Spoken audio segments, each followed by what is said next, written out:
Y hoy, la verdad, estamos con una persona que hace, pero que hace en serio. Bueno, tanto hoy, en su vida personal como en su vida profesional y con lo que hace con el prójimo, que es lo más importante de todo. Estamos bastante bien con esta tónica de no tanto político, no tanto... Willy, buscar gente que hace cosas. Willy, ¿no? A las 6 de la tarde de un lunes, sí, la gente está podrida de escuchar del dólar, los políticos, los políticos, la economía. Algún que otro periodista. Aunque algún otro periodista. Yo creo que este se convirtió en un espacio y por lo menos mientras la presentás a la... ¿Cómo no? A la invitada de hoy, yo creo que se convirtió en un espacio de discutir otras cosas. Sí, cosas importantes. Cosas y que a la gente le importa. Y gente que hace, y que es conocida, la persona que viene es súper conocida, pero que nos cuenten en vivo y en directo todo lo que hace, es un fenómeno. La verdad que es un gusto para mí. Bueno, tenemos acá hoy a Catalina Hornos, fundadora y directora general de Haciendo Camino. Yo al principio pensé que era Haciendo Caminos, pero no, es Haciendo Camino. Y ahora Catalina nos va a contar. Bienvenida. Muchas gracias por la invitación a los dos y por la presentación. Gracias por estar con nosotros. Ya tuvimos el placer en su momento de traerlo a Jorge, su esposo, que tiene otra fundación, que después vamos a ver qué puntos en común hay. Pero hoy dijimos, hoy tiene que... Bueno, tienen 11 puntos en común. Sí, tienen... No, yo pensé que iba a decir 5, que son 2 hijos, pero no importa. No. Así que tiene unos cuantos puntos en comunes. Bien. Y una pasión por el prójimo impresionante. Impresionante. Cata, contanos, ¿qué es Bienvenida. Haciendo Camino? Muchas gracias. Bueno, Haciendo Camino es una asociación civil que trabaja desde el 2006, sobre todo en Santiago del Estero, en Chaco y un poco en Salta, con el objetivo de luchar contra la desnutrición infantil y romper el círculo de la pobreza que se repite de generación en generación. Ese es como nuestro principal objetivo y trabajamos principalmente con niños de 0 a 5 años, muchos de ellos desnutridos, otros en mucho riesgo social, y con las madres, tanto desde el embarazo acompañando a la madre como mientras van criando a sus hijos, apoyando esa crianza, y después en un programa grande de oficios donde tratamos de darles herramientas para que mejoren la calidad de vida de las familias. Bien. Antes que me olvide, nuestro querido amigo Enrique Abogadro, padre, los dos son amigos de la casa, sí, me dijo que está maravillado con tu tarea y que por favor te mande un gran abrazo de su parte. Bueno, muchas gracias. Enrique, he cumplido contigo, como siempre. Dejando de lado los puntos en común que hay con el doctor Jorge Deal, ¿qué puntos en común tienen Cuerpo y Alma y Haciendo Camino? Bueno, en primer lugar trabajamos con poblaciones similares, en lugares similares, sobre todo en Chaco y en Salta los dos, en Chaco y en Santiago del Estero los dos. No se juntan nunca ya, ¿no? Sí, sí. Ah, ¿sí? Y en población, ¿nosotros dos o las organizaciones? No, ustedes dos. Sí, las dos cosas. Cuantos más chicos tenemos, más difícil es que nos vayamos los dos, pero hemos ido con los chicos, yo viajo muchas veces con el más chico, y por ahí también nos encontramos. ¿El que quería venir hoy acá? No, el más chiquito tiene 1 año, no lo hubiera podido traer. No, pero con los otros de bebés he viajado mucho y ahí sí coincidíamos por ahí una semana de operativo de Cuerpo y Alma. Cuerpo y Alma trabaja a veces en los mismos lugares donde estamos nosotros y ahí sí está bueno porque justo coincidimos. Y sí, la población que atendemos, sobre todo ellos hacen trabajo siempre en la parte rural. O sea, cuando van a lugares rurales, ahí trabajamos juntos y en el Impenetrable tenemos directamente un proyecto que es en común, digamos, entre Haciendo Camino, Cuerpo y Alma, Monte Adentro, que trabaja más en la parte de... Es la alianza por el Impenetrable. Claro.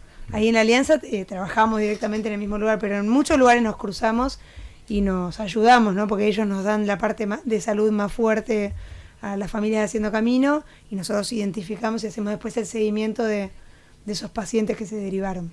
Bien. En números, cada viaje que hacen, ¿a cuánta gente atienden más o menos? Nuestro trabajo, a diferencia del de Cuerpo y Alma, no es con viajes.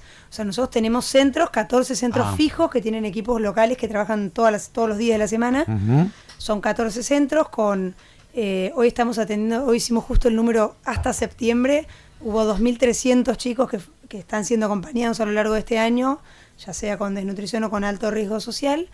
Y 2.800 familias, incluyendo las mamás de embarazadas y las familias que van en el programa Oficios, digamos. O sea, esos son los números que atendemos en el año nosotros, tenemos estos 14 equipos que además de esos 14 localidades van a otros 26 parajes rurales más y son en total 200 personas que trabajan en Haciendo Camino. Un montón. Te tengo que hacer la pregunta obligada. ¿Cómo se financia eso? Bueno, el 95%, 98% se financia con aportes particulares de dos tipos. Tenemos empresas que en general lo que hacen es financiar por ahí la compra de equipamiento o de la leche o de los alimentos, sostenimiento de los centros o comprar alguna camioneta o algo, sobre todo equipamiento e insumos compran las empresas o mantenimiento de los centros, y después tenemos donantes, padrinos individuales que sostienen el tratamiento de cada uno de los chicos, que ponen un aporte fijo por mes y eso permite cubrir los gastos de tratamiento completo que incluye el tratamiento nutricional, pediátrico, estimulación temprana, la trabajadora social, toda la atención que cada chico y cada familia recibe. ¿Hace cuántos que están haciendo esta tarea? 19 años. 19 años. Se empieza a notar, ya ha pasado 19 años, son casi dos generaciones, ¿no? Más o menos. Sí, hoy sí. Sí, hoy ya casi son dos generaciones. Hoy son 2 generaciones. El antes y el después se nota en el trabajo, ¿no? Hoy justo hablábamos de eso en la oficina. Yo hoy hablábamos de los cambios a lo largo de los años, ¿no? Yo creo que vimos grandes cambios como la asignación universal por hijo, que hizo una diferencia enorme en las comunidades donde estamos, de familias que no tenían ningún ingreso fijo a pasar a tener, aunque sea la asignación. Ese cambio lo vimos. Después otros cambios en la edad de la maternidad, por ejemplo. Nosotros cuando empezamos, el 95% de las madres que atendíamos habían tenido su primer hijo en la adolescencia y hoy ese número bajó al 47%. La maternidad adolescente en donde estamos. O sea, hay cambios que vemos a lo largo de los años. Disculpame que te interrumpa, sí. Pero es importante esto. ¿Por qué sucedió eso? ¿Por educación, por los talleres que ustedes dan? Yo creo que es difícil poner un solo factor. Bueno, la educación sexual integral sí, que hubo como ley creo que ha hecho un cambio, el acceso a métodos anticonceptivos como el chip o algunas cosas que han implementado que para mí hicieron cambios, y obviamente para nosotros también lo que hacemos nosotros en nuestras comunidades hace una diferencia, porque nosotros capacitamos a las madres y les enseñamos también a las madres cómo enseñarles a sus hijas, cómo hablarles de educación sexual, cómo enseñarles a cuidarse, cómo enseñarles a que puedan hacerse respetar. La gran problemática que tenemos nosotros en este sentido, en el tema de educación sexual, es que el hombre decide cuando tiene relaciones, entonces no la deja cuidarse muchas veces a las mujeres, ¿no? Y todo lo que hubo de empoderamiento de la mujer ayuda a que las mujeres más chicas, las adolescentes, empiecen a poner un poco más de límites, y eso baja la maternidad adolescente e infantil. Tenemos embarazadas desde los 11 años nosotros, ¿no?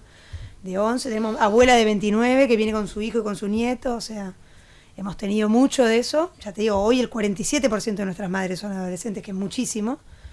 Pero bueno, son cosas que han cambiado a lo largo del tiempo. Después nosotros acompañamos la franja más baja de la pobreza, digamos. El olvidado completamente, ¿no? Que no se mueve mucho con el cambio de gobierno, esa es la realidad.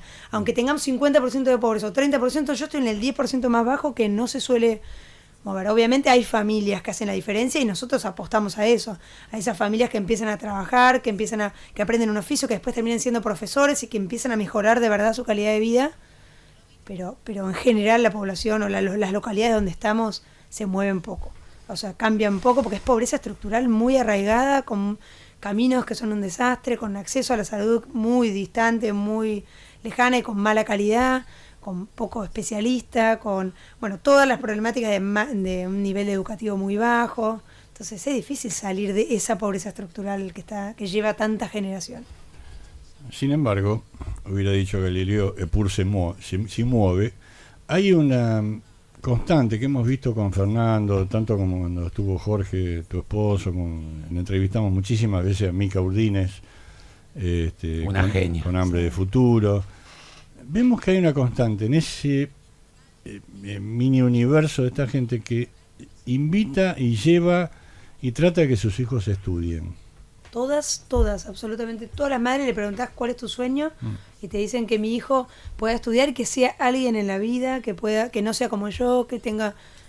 Pero también hay una constante de que esos chicos empiezan a crecer y no solo mal alimentados, sino que a medida que crecen les va mal en la escuela, terminan dejando para trabajar y ayudar a la familia o para cuidar a los hermanos. Sí. El tiempo hace muy difícil sostener eso. Y la educación no es importante en este país desde hace muchísimo. Ya vamos a entrevistar en unos días a alguien que es un especialista del tema para que nos cuente por qué la Argentina no es importante la educación. Para mí el grave problema argentino es la educación. Dicen que solo 10 de 100 chicos terminan la secundaria en tiempo y forma en Argentina, y en Santiago del Estero, en Chaco, 4 de 100. Yo tengo una anécdota. Una vez, perdón que haga esta autorreferencia. Alegremente. En mi empresa hicimos una vez una escuela, hicimos una carrera tengo una empresa de odontología, hicimos una carrera de asistente dental en la universidad, en la universidad, en la UCES una vez y después en la Kennedy.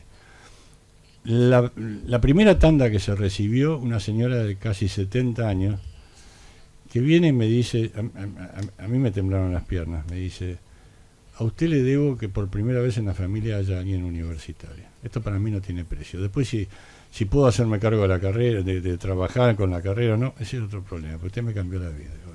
Eso para mí fue un shock muy importante. Pero bueno, ya está, ya pasó. 19 años. ¿Qué pensabas vos hace 19 años cuando decidiste, más allá de que me imagino que Jorge también empujó la cosa, ¿no? Pero ¿qué fue lo que te hizo decidir a vos? ¿Por qué? No seas machista. No soy machista, no, pará. Jorge, Pará. No seas machista. Yo lo que te voy a preguntar es lo siguiente. Porque vos tranquilamente te podrías haber sumado al proyecto de Jorge y los dos podrían haber hecho el mismo proyecto. En cambio, Jorge tiene su propio proyecto y vos tenés tu propio proyecto. Es tuyo. Son focos totalmente distintos que se juntan en algunos lados, pero son... ¿Por qué? ¿Por qué son distintos los proyectos? No, ¿por qué te decidiste hacerlo? En realidad ¿Qué fue lo que te empujó? Te diría que lo mío fue medio el camino al que fui llegando a través de la vida. O sea, fui en voluntariado a Niatuya, a una escuela rural, acompañando a otra fundación. Íbamos a hacer orientación vocacional, a elegir chicas que pudieran estudiar en la universidad. Y yo iba como psicopedagoga y la directora de la escuela dijo cuando llegamos: no necesitamos lo que ustedes vienen a hacer, está buenísimo, ustedes vienen un fin de semana, son 10 psicopedagogas, pero acá cuando ustedes se van no hay ninguna, y los chicos que necesitan la psicopedagoga no son los que llegaron al 5º año y van a poder ser becados, sino los que no van a poder avanzar, los que no van a llegar a la secundaria, los que tienen dificultades. Ahí es donde necesitamos una psicopedagoga y no un fin de semana, todos los días. Lo que ustedes hacen no alcanza. Y a mí me interpeló eso y le dije, bueno... Yo estaba terminando la carrera, le digo, yo termino en diciembre, hasta octubre, termino en diciembre y el año que viene puedo venir y quedarme, y me fui a vivir a esa escuela, y un poco ir conociendo, entendiendo la realidad y darme cuenta en ese momento que lo que podía hacer ahí hacía una diferencia y lo que yo hacía en Buenos Aires me reemplazaban en un minuto, fue lo que me hizo decir, bueno, quiero elegir este camino que realmente vale la pena y puede cambiar la vida de algunas personas. Y así empecé, y encontrando también cuál era la problemática de Aniatuya, que era el lugar donde caí medio por casualidad. ¿Y la familia qué decía todo esto? ¿Tu familia? Bueno, al principio estaban asustados, yo tenía 21 años cuando me fui a vivir a Aniatuya. Mirá la loca esta, ¿dónde va? Claro. Yo estoy escuchando y algún miembro grande de tu familia decir esto. Y claro, me acompañó cuando me fui a quedar, primero volví y me miraban raro, pero bueno, me acompañó cuando me fui a quedar mamá y dice que volvió llorando, diciendo, ¿qué vas a hacer viviendo acá en esta escuela? 12 horas de colectivo, viajamos en colectivo hasta Aniatuya, y mamá se volvió. Y al principio estaban un poco asustados porque era irme a vivir sola en el medio de la nada, y eso primero fue una experiencia que iba a ser de 4 meses y me terminé quedando después 6 años más, entonces estaban preocupados. Y también porque la salud, bueno, todo esto, ¿no? Las condiciones de vida allá les daban miedo. Papá me decía, te acabas de recibir, tenés que aprender de alguien de tu carrera, ya no hay nadie que hace lo que vos haces, con quién te vas a formar. Y bueno, al principio tenían miedo, después Haciendo Camino porque primero me fui sola, después surgió Haciendo Camino y empezamos a estructurarnos más, y bueno, cuando ya había un poco más de apoyo, como que se relajaron más, y después se asustaron de vuelta cuando empecé a hacerme cargo de muchos chicos que me decían, tené cuidado, como que bueno, se fueron adaptando, no les quedó otra a mis padres. No se puede contra los hijos, no hay forma de eso. Contanos, ¿qué es el programa de desarrollo infantil en familia, el DIF? Es el programa más importante de Haciendo Camino, que lo que busca es acompañar a las madres en esos primeros años de los hijos con distintas patas, digamos. Es un acompañamiento interdisciplinario. Por un lado, la parte nutricional, de acompañar qué tiene que comer ese hijo, cómo prepararlo, cómo conservar el alimento, sobre todo en casas donde por ahí no hay heladera o donde los recursos económicos son escasos, entonces qué elegir para comprar, y esto de cómo prepararlo es muy importante. Después está la parte de estimulación temprana, donde también son familias que que por ahí no han tenido mucha educación. Las mamás, algunas son analfabetas, otras terminaron la primaria, el 75% no terminaron la secundaria, o sea que, bueno, el tema de la importancia de la estimulación en los primeros años para el desarrollo de los chicos y para su futura escolarización es muy importante. Entonces hay una pata que tiene que ver con la estimulación, otra que tiene que ver con el acompañamiento social, donde hacemos una escala de riesgo y vamos viendo las necesidades principales de la familia. Hay familias que no tienen documentos o que no tienen vacantes en las escuelas, que no tienen acceso a la salud. Bueno, entonces vamos viendo cuál es la prioridad, o que no tienen baño en cada familia y acompañando desde el área social, o acceso a beneficios sociales cuando hay un discapacitado, que no tienen certificado de discapacidad. Vamos viendo lo que necesitan. Después hay una parte de educación para la salud, donde se hace todo el acompañamiento a las madres desde cómo educar poniendo límites sin violencia, bueno, todas las temáticas más de salud, de derechos, y bueno, una parte más de jardín donde se hace la estimulación grupal de los chicos. Eso es todo lo que incluye el programa de desarrollo infantil en familia, que acompaña a los chicos en general desde los 0 hasta los 3 máximo, pueden quedar hasta los 5 si todavía están desnutridos, digamos. ¿Ese es uno de los cuantos programas que tienen? Bueno, los más importantes son 3 en realidad, después los otros se cruzan un poco, pero ese es el más importante, es donde más recursos ponemos y bueno, lo que más foco le damos. Después tenemos, como decía antes, el programa de oficios, donde las mamás que por ahí ya los hijos están recuperados no ingresan en general si tienen un desnutrido, sino una vez que los chicos ya están mejor, y ahí aprenden un oficio y nosotros ayudamos en el armado de sus emprendimientos propios o grupales, y en la venta de los productos que fabrican. Hacen unos productos preciosos, tenés que ver. Te iba a preguntar qué tipo de productos. En general hacen productos para niños. En costura hacen mucho lo que es cambiador, contenedor para pañales, mantitas, muñecos de apego, y en tejido, muñecos tejidos a crochet que están buenísimos en la tienda Nube de Haciendo Camino, los pueden ver y están buenísimos. Se pueden comprar.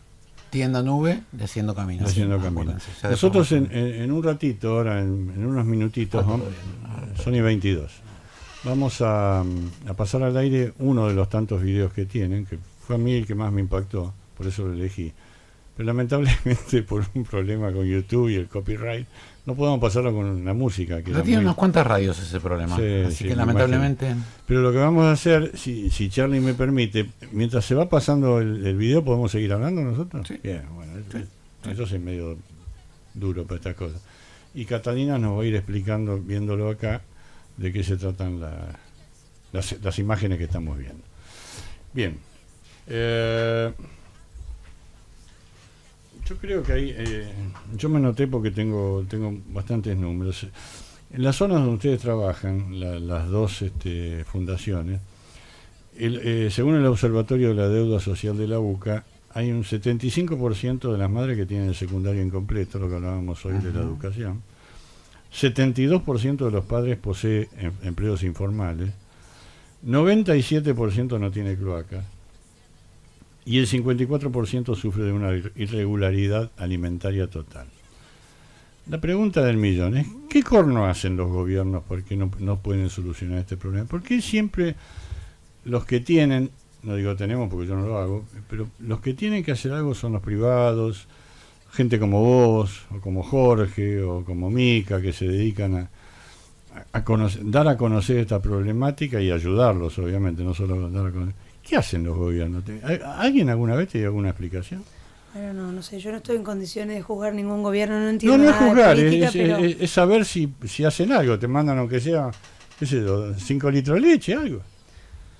Bueno, a nosotros, lo que hacen con nosotros, yo te puedo decir, en el hogar de niños, pues también tenemos un hogar de niños en Aniatuya, sí tenemos un poco de apoyo para la compra de alimentos de los chicos del hogar, y eso a nivel provincia de Santiago del Estero, y a nivel nación nos dan plata para comprar bolsones de alimentos para las familias de los chicos más graves o los casos más críticos de inseguridad alimentaria que tenemos. Eso es el apoyo que recibimos nosotros. Después hay programas. Lo que pasa es que los lugares donde nosotros estamos están muy aislados, muy distantes y no llegan a ver lo que pasa y si llegan o no los programas. Yo creo que ahí es donde tenemos que articular. Y esos votos no sirven.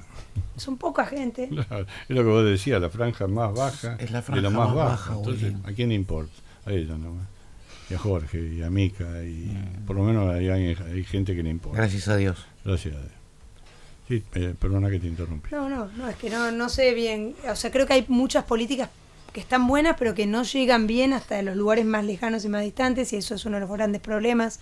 Porque hay, no sé, por ejemplo, de los recién nacidos, los estudios que hay que hacerle a un recién nacido. Sí, está la ley nacional, pero no se aplica en esos lugares. Para que vos te lo apliquen, si vivís en el medio de un paraje rural, tenés que viajar al pueblo, del pueblo a la capital, llegar al hospital, conseguir un turno, esperar ahí 3 días. No lo puedes hacer.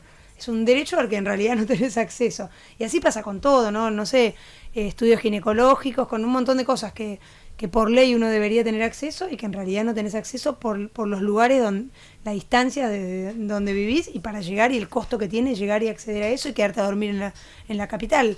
Los servicios se dan en la capital, no se dan en los parajes rurales. ¿Vos cuando vas te quedás allá? Sí. ¿Y cuánto tiempo estás allá? No, ahora en general me quedo una semana o 5 días, bueno, por los chicos, si no los llevo. Cuando me los llevo, por ahí voy más tiempo. Pero en general voy una semana, trato de ir una semana por mes. Bien. Claro. Y la logística, ¿cómo es? A mí se lo pregunté a Jorge también, la logística me maravilla. ¿Cómo hacen? Ustedes llegan y tienen que llevar un bagaje de cosas hasta ese Nosotros poblado. no, porque no, así como ellos hacen campañas y viajan todos, nosotros tenemos los equipos allá. Claro. Mis equipos son fijos, trabajan allá y los centros están equipados, O sea, ya armados. los llevaste, los equipaste, los armaste. Claro, cada centro tiene su equipamiento, tiene sus consultorios, tiene sus espacios, que trabajan todos los días. Nosotros en la oficina acá en Buenos Aires somos 14 personas que hacemos lo que tiene que ver con búsqueda de fondos, comunicación, administración, reparto de donaciones, toda esa parte más administrativa. Allá hay 180 y pico de personas que trabajan fijas todos los días en los centros Haciendo Camino. No tenemos que armar nada, nosotros vamos a mirar lo que ya está pasando todos los días, incluso cuando no estamos nosotros, digamos. Uh-huh. Es diferente la lógica. Está. Y la gente cuando, o sea, evidentemente ya los conoce y los conoce mucho y los quiere porque deben decir, bueno, por lo menos alguien se acuerda de nosotros, ¿no? Hacen lo mismo que hace Jorge. Hay mucha gente de las comunidades que los incorporan a los equipos de trabajo. Claro, sí. Nuestros equipos de trabajo tienen muchos locales y muchos que han sido capacitados en Haciendo Camino. Como te decía antes, una mamá que aprendió oficios en Haciendo Camino hoy puede ser profesora de oficios. Una mamá que recibió el acompañamiento en estimulación temprana hoy es referente de estimulación. Vamos formando, tratando de que la comunidad salga adelante, y obviamente cada caso es diferente en nuestro trabajo, si bien el acompañamiento integral es para todos, después la situación de cada madre es distinta y de cada familia es muy artesanal la respuesta. Yo hay un caso que cuento mucho de una mamá que la conocimos y su hija estaba muy, muy desnutrida, tenía 1 año y 4 meses y pesaba 5 kilos, y nosotros le decíamos se tiene que internar porque está muy grave y no quería, y en un momento voy y le digo, ¿sabes lo que pasa? Si no se interna tu hija se va a morir. Me dice, bueno, si se muere tendré otra. Cosa que a mí me parece súper violento cuando lo escuchas, pero después empezamos a escucharla, ¿no? Yo le decía, no podemos dejar que esta chiquita se muera, tenemos que poder estar acompañándola en lo que haga falta. Y empezamos a conocerla, ¿no? Y ella, la madre la había abandonado, la había criado la abuela, el abuelastro había abusado de ella toda la vida. A los 15 se quedó embarazada y se fue a vivir con el novio. A los 16 tuvo a su hija y el novio le decía que no salía a la calle con ella porque era muy negra y le daba vergüenza. Y cuando había poca comida, él se sentaba a comer y le decía a la madre que se siente con la hijita verlo comer al señor. Esta chica no puede querer a un hijo, si nunca nadie la quiso. La madre la abandonó, la abuela no la defendió, el marido. O sea, entonces yo me acuerdo que en ese momento fue nuestro objetivo con esta mamá es quererla y acompañarla. Y si le tenemos que llevar la comida todos los días a la hijita, se la llevamos. Hasta que ella esté en condiciones de vincularse de otra manera, ¿no? Y eso pasó. Después de un tiempo de estar todos los días visitándola, en un momento ella dijo, bueno, está bien, voy a aceptar que la internen, y fuimos, se internó, se recuperó, se separó, después ella tuvo otro marido, 2 hijas, y ninguna más fue desnutrida. Pero bueno, es el acompañamiento de lo que necesitaba esa mamá en ese momento. Yo diría que es más educación, eso es lo que hicieron ustedes. Más allá del acompañamiento. Le mostraron, la educaron, le dijeron que había otra cosa, que no era la vida no era abuso, que un tipo se siente a comer enfrente tuyo y vos no comas. Por eso es respeto, son valores. Son Ni valores. siquiera es educación. Sí, y es son afecto. Valores. Hablando de valores, tengo que él siempre se ríe y yo digo lo mismo. Yo soy el time killer, no el timekeeper. Así que, como buen time killer que soy, voy a hacer vamos a proponer un corte. Cuando termine el corte, vamos a ver, vos vas a ver en esta pantalla con un poquito de delay, pero bueno, no, esto no es no es primer mundo. Vamos a pasar uno de los videos que yo elegí para verlo, que como dije hoy no lo podemos pasar con audio, pero bueno, la gente que está viendo el programa y el que la vea después en la grabación va a ver el video que tenemos de Haciendo Camino, que es extraordinario.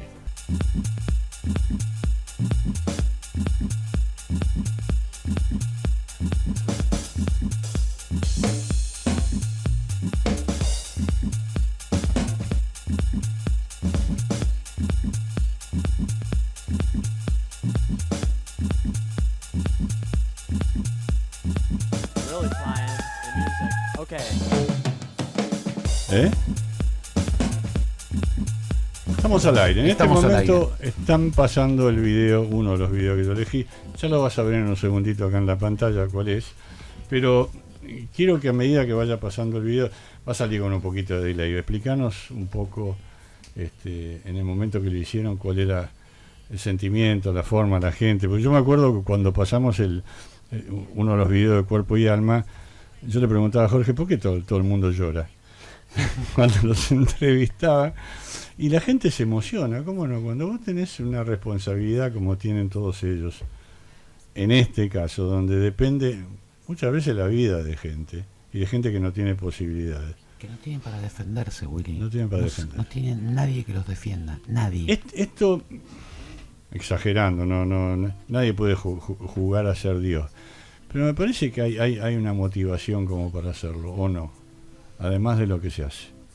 ¿No hay una motivación personal en esto? Vos que sos psicólogo y psicopedagoga, contanos. Una motivación para hacer el trabajo que hacen. Bueno, yo te puedo contar la mía, que fue... Pero es la que quiero saber. Estando en ese primer viaje, en esa primera experiencia como voluntaria en Aniatuya, sentí un poco que no me merecía las oportunidades que había tenido, si no podía hacer algo para que otros también las tengan, y que tenía que estar ahí para luchar por ellos, porque ellos no luchan por ellos porque ni siquiera conocen sus derechos ni que merecen algo distinto. Entonces, si vos no sabés qué podés pedir, no hay manera de que luches por eso, ¿no? Entonces un poco sentí esa obligación de decir, nuestro país tiene dos lados. Los que nos tocó nacer de este lado tenemos que poder hacer algo para los que están del otro lado, que les tocó aleatoriamente estar del lado de las necesidades en vez del lado de las oportunidades, ¿no? Y eso es aleatorio, pero lo que hacemos con lo que nos tocó es una opción. Entonces, bueno, así fue. Acá lo que estamos viendo en el video, hay como decía hoy, nos contaba Catalina hoy, hay varios programas, y que el más importante era el que está relacionado con desarrollo infantil en familia, que son los primeros, el acompañamiento a las madres en los primeros años de vida de los chicos, que es donde se define el desarrollo del cerebro que va a acompañarlos toda la vida, digamos. Por eso es tan importante, ¿no? La desnutrición en esos primeros años deja secuelas que son irreversibles. ¿Tienen algún punto en común con la Fundación CONIN? Sí, mucho. Nosotros empezamos, la parte de desnutrición la trabajamos de la mano de CONIN, nos hemos formado en CONIN y hoy seguimos siendo acompañados por una pediatra excelente que es Gabriela Sabio de CONIN, ¿no? Que es muy, muy buena en desnutrición y que nos acompaña en los casos más graves. ¿Y siguen con todo el método CONIN? Seguimos con el método CONIN en el caso de los desnutridos. Después, en el caso de los chicos de riesgo social, tenemos algunas variables, pero sí, seguimos con el método de CONIN. CONIN, que lo fundó Abel Albino, ahí por el 92, 93. Yo tuve el placer de conocerlo en el año 98. Y él siempre me quedó lo que decía, creo que lo debe seguir diciendo públicamente, que decía que el cerebro que estaba mal alimentado y hasta los 2 años no era bien alimentado, no se desarrollaba. Uh-huh. Y eso generaba muchos los atrasos, como hemos visto en el caso de Hambre del Futuro, con Mica Urdines, que hemos visto tantos casos, hemos visto en el video. Abel Albino siempre dice, genera la única debilidad mental que es creada por el hombre, ¿no? Exactamente. Y es la única que se puede prevenir y revertir, siempre repite eso, porque es verdad. O sea, es simplemente una causa social la que da origen a esa discapacidad que tienen los chicos que no comieron bien los primeros 2 años, y nosotros lo vemos eso.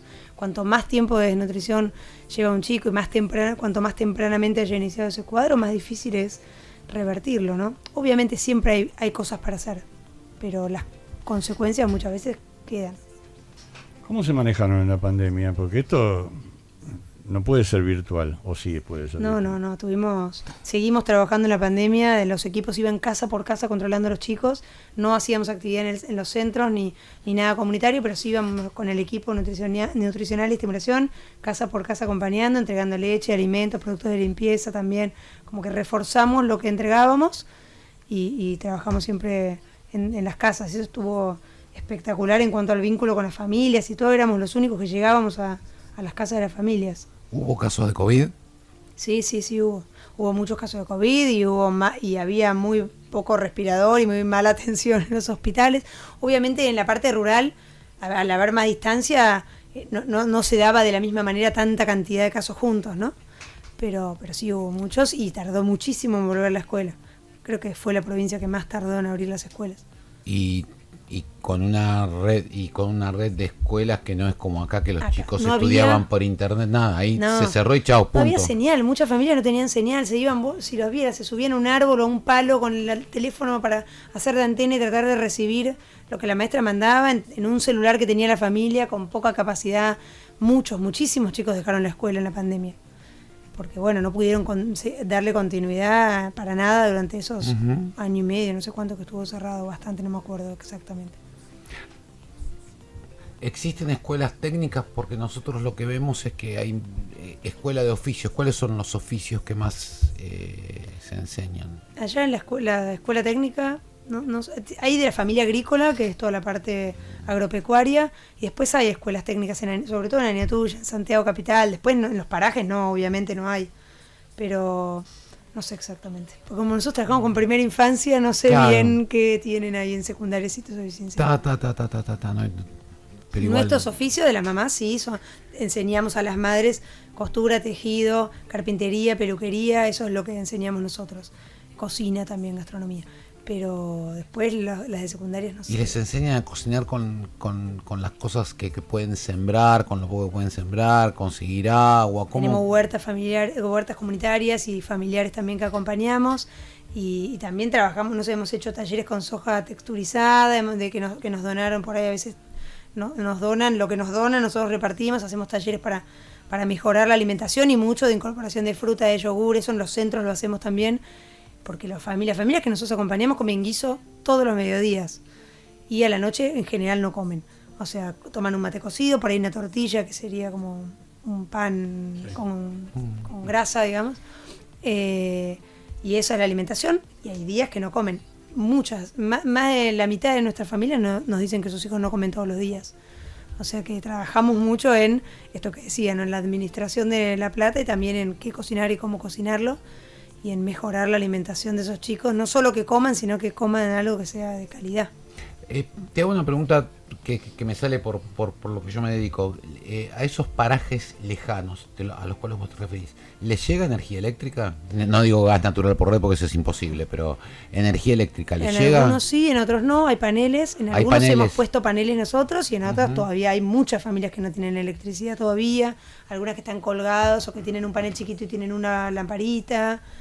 Algunos sí, otros no, depende de la distancia que tengan de tendido de la ruta, digamos. Bien, pero hay alguna, se está haciendo alguna política por parte de las compañías provinciales de electricidad como para que lleguen, para darles un molino, no, porque es más complicado, pero más paneles, una cosa así? Porque, por ejemplo, ¿ustedes cómo hacen para matar el frío? ¿Por los medicamentos y todo lo que...? En los pueblos, en donde tenemos los 14 centros, sí tenemos electricidad y está bien. Además de esos 14 centros, tenemos los 26 parajes que acompañamos, de los cuales algunos tienen y algunos no. Pero nosotros lo que llevamos es leche, suplementos nutricionales, o vitaminas para las embarazadas, digamos, eso, no tanto la parte como hace Cuerpo y Alma de salud integral de todas las especialidades, sino más foco en los chicos y en las madres, y lo que llevamos más que nada es leche y vitaminas, digamos, que no necesitan frío. Leche en polvo. Vos hablabas hoy, nombraste el tema de los oficios, y uno de los puntos donde yo analizo una de las graves falencias que tiene este país es la falta de trabajo. Y por otro lado, no hay una campaña en general de que los chicos que están en situación distinta, que no son, lamentablemente, que no tienen posibilidad de acceder a una educación paga ni siquiera una educación, deberían aprender oficios. tienen que salir del no puede, del no puedo, tienen que salir de ese tipo. ¿Cómo lo logran? ¿Cómo lo hacen? Mira, en donde nosotros trabajamos como oficios locales, el trabajo de la mayoría de las familias que acompañamos tiene que ver con hacer carbón, hacer ladrillo y en la parte más del norte, cerca de Monte Quemado, cortar postes y hacer postes para la luz, digamos, o para alambrado. Esos son los oficios locales y que aprenden los chicos desde chicos, trabajando en la ladrillería de la familia, en el horno de carbón de la familia, y así muchos terminan, cuando son adolescentes, dejando la escuela para dedicarse al trabajo porque la familia necesita eso. Después es cierto que hace falta enseñar oficio, pero después hace falta alguien que dé trabajo al que aprender oficio, porque vos podés hacer un montón de cursos de electricidad, de lo que quieras, de oficios, digamos, que después si no hay nadie que te contrate. El problema que tenemos en estos lugares es que la población global, la población general tiene malas condiciones, y eso hace que sea más difícil que incluso aprendiendo un oficio vos puedas armarte tu emprendimiento o conseguir trabajo si no es yéndote a otro lado, digamos.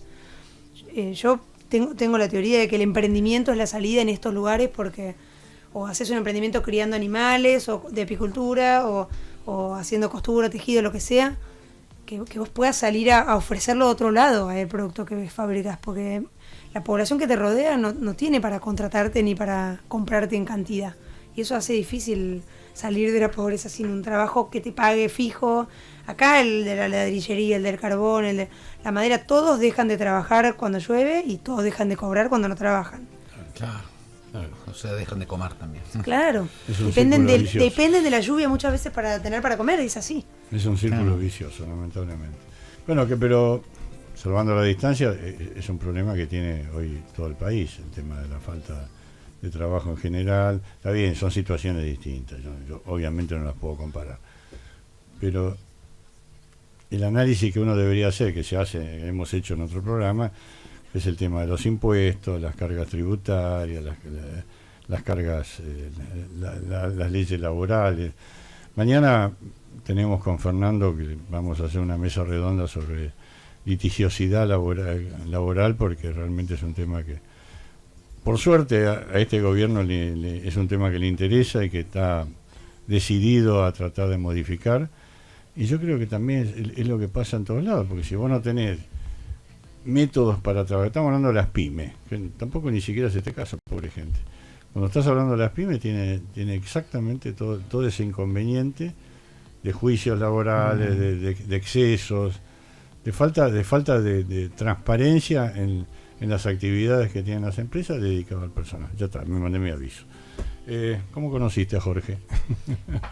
Bueno, en realidad lo conocí yendo a pedirle que Cuerpo y Alma atendiera en las comunidades que nosotros estábamos. Yo vivía en Añatuya en ese momento, a través de un cura en común. Bueno, me contactó con él y mi primer planteo fue: necesitamos médicos que vengan a estos lugares donde es un desastre y no hay nada de atención. Y al principio me dijo, son localidades muy grandes las que me están nombrando, y nosotros atendemos en parajes más chiquitos. Hoy Cuerpo y Alma creció tanto que hace varios años que ya van a estos lugares grandes, porque tienen equipos de 100 médicos ahora. En ese momento por ahí eran grupos más chicos. Entonces hoy sí hacemos ese trabajo juntos, pero al principio... ¿Quién lo habrá empujado a hacer eso? Y después, bueno, yo seguía viviendo allá, ¿viste? Como que nos veíamos a la distancia y él venía cada tanto, o yo venía a Buenos Aires, pero muy lejos, porque yo estaba en Añatuya. Y en un momento empecé esto de que me empecé a hacer cargo de los chicos, de grupos de hermanos en mi casa, y a asumirlos. Así que cuando decidí venirme a vivir a Buenos Aires con Jorge, me vine con los 7 chicos, digamos, de anticipo. Que yo vuelvo, pero tengo 7 chicos, bueno, y ahí volví y ya empezamos a tener, digamos, los que tuvimos después juntos. Pero bueno, fue un camino largo. ¿Edades? ¿Ahora o antes? Ahora. Y la más grande tiene 26 y el más chico 1. Todos. En el medio todos. ¿Y la de 26 qué hace? La de 26 estudió trabajo social, vive sola, trabaja. Hace su vida. Mira, la de 26 cuando era más... No tenía otra cosa más que estudiar. De tal palo tal astilla, obviamente. Iba a estudiar, pobre. Pero cuando yo me hice cargo de ella, ya tenía 13 y ya había dejado de estudiar. Volví a estudiar, trabajaba de niñera, cuidando a una chiquita. Volví a estudiar, terminó el colegio, terminó la universidad y ahora vive sola, se va de vacaciones afuera del país, como que vive bárbaro y está re bien y está buenísimo, y también es la primera universitaria en su grupo familiar de origen Y bueno, es el ejemplo de los más chicos también en casa. Qué importante que es eso, por Dios, qué importante. Sí. Yo creo que es uno de los es una de las medallas más importantes que se pueden colgar gente que hace cosas como vos. Claro. Pregunta de ignorante. Pregunta totalmente de ignorante. Pedí disculpas. Te pido disculpas. No, te pido disculpas por anticipado. Viste que cuando dice cuando Mahoma no va a la montaña va hacia Mahoma. En esos lugares que están tan alejados, no hay forma de hacerlos migrar a otro lugar en donde estén un poco más cerca de lo que entre comillas nosotros llamamos civilización, porque a ver, yo me estoy poniendo en pragmático totalmente. Es una zona alejada, como vos muy bien dijiste, no hay ruta, no hay nada. Esa gente va a seguir siendo desplazada siempre, lamentablemente. Falta mucho en este país para que llegue ayuda en serio estatal a esos lugares. Falta, por un sinfín de razones que no vienen al caso comentarlas ahora. Pero cuando no se les plantea, che, y si en lugar de estar acá, les conseguimos un lugar para estar un poquito más cerca de acá, un poquito más cerca, ¿se plantean ese tipo de cosas o no o es impensable para ellos? Bueno, la gente más grande, para mí naturalmente un poco se va dando, porque los chicos empiezan a ir a estudiar esas ciudades, si quieren hacer la secundaria terminan yendo a los pueblos, digamos, no digo a las ciudades grandes, pero por ahí sí a los pueblos, se va dando naturalmente, la gente más grande no se quiere ir, y la realidad es que lo único que tienen estas familias son sus tierras, sus animales, los que tienen animales y todo, entonces sería dejar, pero bueno, pasa, porque como es difícil vivir en estos lugares, empieza a pasar que los más chicos se van y de a poco se van vaciando estas comunidades. ¿Y qué pasa con esa? Esa era la segunda parte de mi pregunta. ¿Qué pasa con esas comunidades? Porque se van los más grandes, los chicos, las chicas. Ustedes les enseñan que tienen que ir a estudiar, que tienen que hacer esto, que tienen que trabajar, que tienen que... El valor del trabajo, el valor del estudio, y los que se quedan, ¿qué pasa? Y bueno, se queda la gente más grande y sigue viviendo en esas condiciones, pero sí es cierto que los más jóvenes se empiezan a ir y muchos también se van a ciudades grandes a trabajar, cuando, no sé, acá en Buenos Aires está lleno de santiagueños que vienen a trabajar o de chaqueños que vienen buscando oportunidades de trabajo, viven muy mal también en donde se van, digamos, muchas veces terminan en barrio de emergencia o en lugares en condiciones de vida peores que las que tenían antes en cuanto a lo habitacional. No en cuanto a los servicios, por ahí acá tienen más oportunidades de trabajo, por ahí acá tienen acceso a un médico, pero allá tenían su rancho, sus animales, una vida un poco más digna que la que viven acá. Es difícil. O sea, nosotros no es que decidimos quién va y quién viene, la gente se mueve como quiere. Nosotros seguimos acompañando a los que están en estos parajes y también en los pueblos, digamos. Contanos un poco las manualidades que hacen, el trabajo que hace tu gente allá. Yo he visto cosas preciosas en el video, que voy a comprar un par. Ya tengo nietas grandes, no tengo nietas tan chicas, pero me encantaron. Contanos un poquito. Bueno, o sea, como decía, son oficios que nosotros les enseñamos a las madres. Lo que más hacen son productos de niños, porque bueno, está más alineado con Haciendo Camino. Entonces hacemos muñecos de tela, muñecos de apego, mucho para bebés es lo que se fabrica, cambiadores, mantitas, toallitas para el bebé cuando nace. Ellas en el programa de embarazadas ya empiezan a fabricar estas cosas también y después lo hacen para vender. Y bueno, con eso, para mí hay algo que está buenísimo, que es en lugares donde hubo generaciones y generaciones de personas que nunca trabajaron ni vieron a su familia trabajar, hoy... y sobre todo las mujeres no trabajaban, hoy estas mamás pueden trabajar y la que más trabaja más gana. Cada uno de los muñecos se vende con una tarjeta que dice quién lo hizo y en dónde, y la ganancia es para esa madre, digamos. Entonces, bueno, también es la cultura del esfuerzo y el trabajo lo que se transmite a los hijos, ¿no? De decir, bueno, si mi mamá está todo el tiempo tejiendo, bueno, gana más plata y eso nos permite mejorar nuestras condiciones de vida. Y también a ellas no quedarse esperando, ¿no? Que es algo que pasa mucho en la pobreza, que por desconocimiento o por desesperanza aprendida la gente está esperando a ver si el gobierno le trae, si el gobierno le da, y bueno, enseñar que bueno, con el esfuerzo uno puede de a poco ir cambiando o ir mejorando las condiciones de vida de sus hijos y pensando el futuro de otra manera. Creo que el oficio les da, también les da unión, ¿no? Grupo de pertenencia, un espacio donde charlar de lo que les pasa, donde salir de la casa muchas veces. Otro tema que si la oveja o si la vaca, casa, la familia, la comida. Otro tema.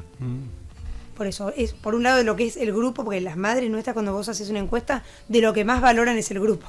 El grupo y poder venir y poder hablar y poder, alguien que me entienda, que me escuche, alguien que le pasa lo mismo que a mí, todo ese espacio, digamos. Y después, obviamente, mejorar su economía y poder aportar ellas a mejorar la vida de sus hijos. Sos creyente, ¿no? Soy creyente. ¿En qué momento Dios te iluminó para hacer todo este tipo de cosas? No sé si me iluminó o no. Creo que lo que me dio Dios más importante ha sido un equipo de gente muy grande, muy valioso. Pero vos sabés que los equipos sin la cabeza no funcionan. Bueno, pero somos un equipo. No en el nuestro sí. Está probado que los equipos sin cabeza no funcionan. 450 caballos por lo menos de empuje, de torque, por lo menos. Hay una cosa que me llamó muchísimo. Dos últimas preguntas. No, ya. ¿Qué querés que haga? Dejate de jorobar, che. Vos me nombraste Time Killer, no yo. Pucha, digo. No, lo que te quería preguntar es una cosa que me llamó muchísimo la atención al principio de lo que vos contabas. Hay muchas personas sin documentos, que están indocumentados. Lo primero que uno tiene es la identidad. Sí. Vos te llamás Guillermo, yo me llamo Fernando, vos te llamás... en realidad cuando me dicen Guillermo es porque están enojados conmigo. Bueno, sí, está bien, pero digo la identidad es algo, el tener un número es un sentido de pertenencia. Sí, cierto. ¿Ustedes colaboran en algo? ¿Se hace algo por la documentación de toda esa gente? Muchísimo, sí, es lo primero que se hace. Cuando hacemos la evaluación de riesgo de la familia, si no tienen documento, lo primero, siempre la prioridad uno es el documento, no solo por la identidad, sino también por el acceso a un montón de beneficios que te da tener un documento. Así que sí, lo trabajamos y lo acompañamos. Bajó muchísimo igual eso. Realmente el número de indocumentados, que nosotros al principio teníamos muchas madres sin documento, que eso hace muy difícil la documentación del hijo también. Hoy en día ya en nuestras familias hay un porcentaje muy bajo de familias sin documento y cuando ingresa una se tramita como... ¿Y cómo se tramita? Porque están en el paraje, nació una beba. No, tenés que ir al pueblo o a la ciudad más cercana, sí. Tenés que llevar, o en algunos casos tienen moto o tienen sulky o algo como lo que se mueven.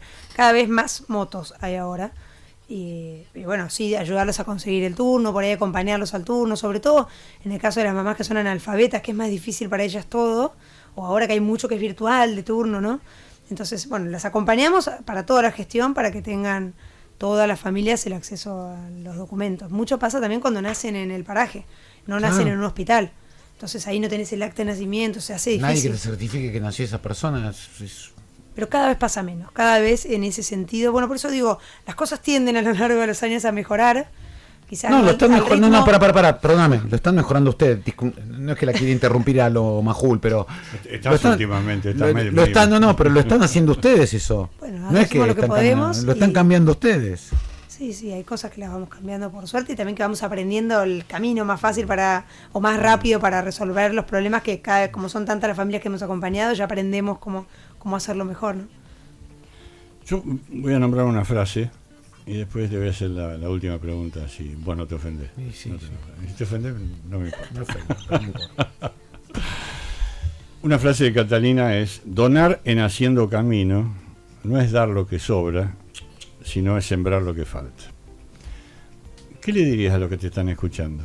Lo que vos quieras. Tenés 3 minutos. Dale. Bueno, un poco lo que decía al principio, ¿no? Si tuvimos en esta Argentina tan polarizada, donde hay gente que tiene oportunidades y ha estudiado, y tenemos premio Nobel y tenemos profesionales espectaculares que lo llaman de todo el mundo, donde tenemos una Argentina rica, digo yo, que puede no ser rica, pero se entiende, en oportunidades, y otra Argentina pobre, tenemos que poder mirar para el costado y enseñarles también a nuestros hijos a mirar para el costado. Para mí eso es muy importante, ¿no?